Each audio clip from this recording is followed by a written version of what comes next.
Hello, welcome to our YouTube channel, CB and Ham Radio Depot.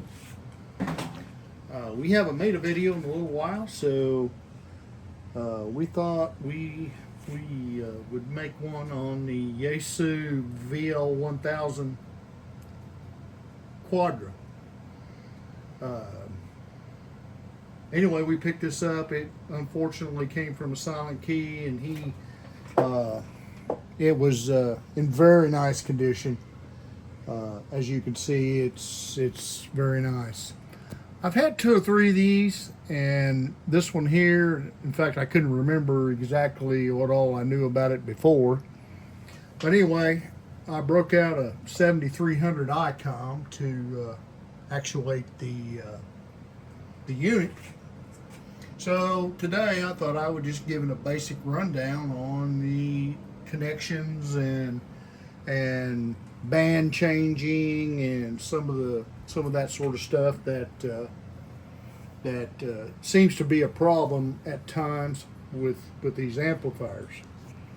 The screen, the basic screen, the one that comes up after boot up, is the watt meter, of course.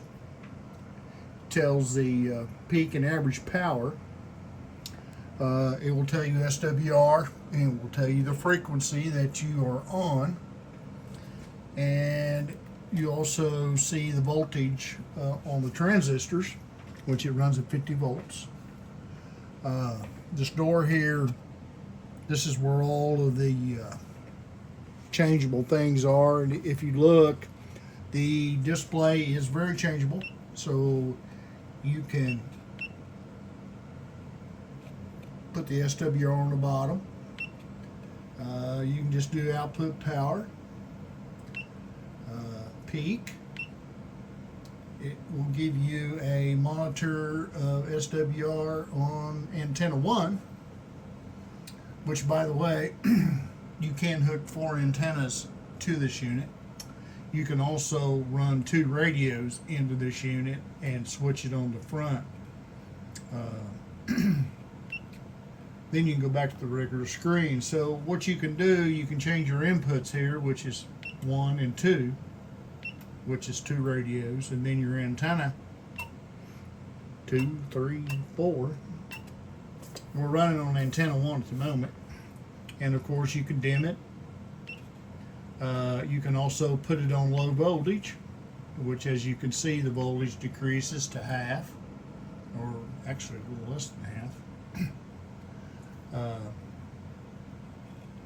Put it back on high. Your standby switch is right here.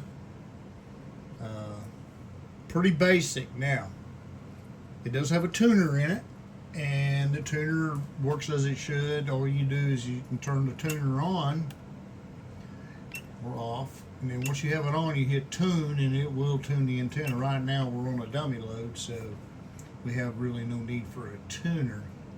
Now the F-set button, that is where the rig and the amplifier need to kind of talk to each other. It has a sensing unit in it where it will sense what frequency it's on by counting the beats. Right now it's on 40 meters.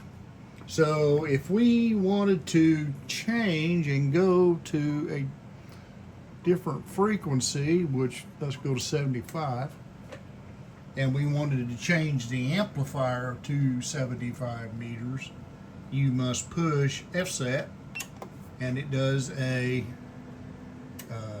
transmit.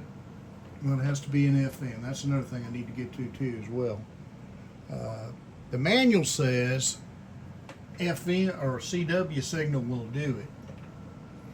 Well, the manual may say that, but it is not true. There's a lot of stuff on Google about guys that's had this experience, and they claim that FM at 75 plus watts is what it takes to make it happen.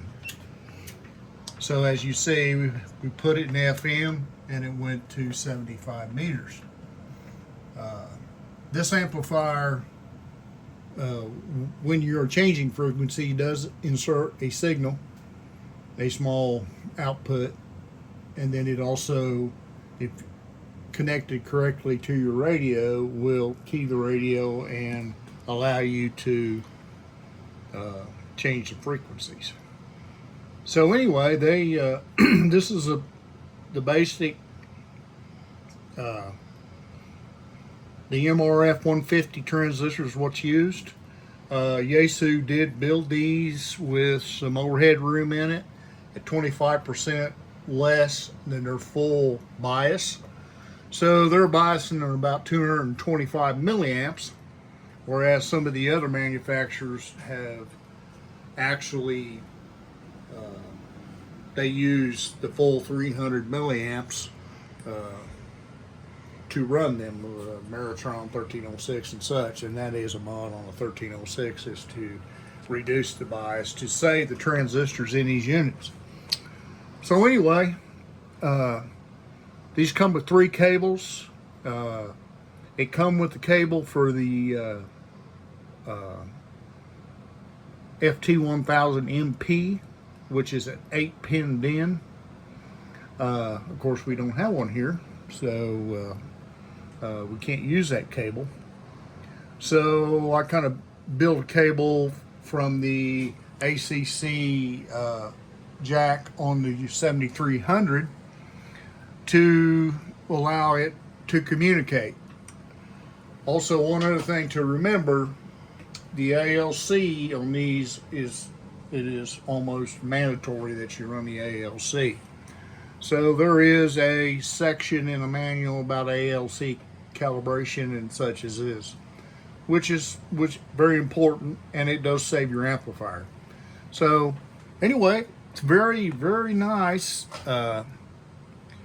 If you want to, we'll give it a little test run here on 75 meters.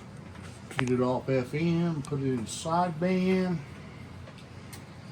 And hello. Well, we're not operating here. Hang on.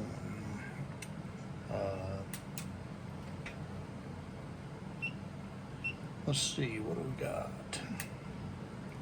Hello, there we go. Hello, radio. As you can see, it's doing its 1200 watts, which is what it should do. And I have found that this meter is actually pretty accurate, according to my Palstar over here, my HF50. So it's definitely a little bit of a beast. No tune, just change your bands and go, and that's what's really great about these units. Of course, this is a power supply. It's much lighter than the amplifier. Anyway, the whole unit weighs about 80 pounds, so both units together. So anyway, come take a look. It's on our website, along with many other pieces of equipment that we find, and we do whatever we have to do to make it to where someone can use it for as long as they want to use it. We want everyone to be happy. So thank you for watching, and come see us.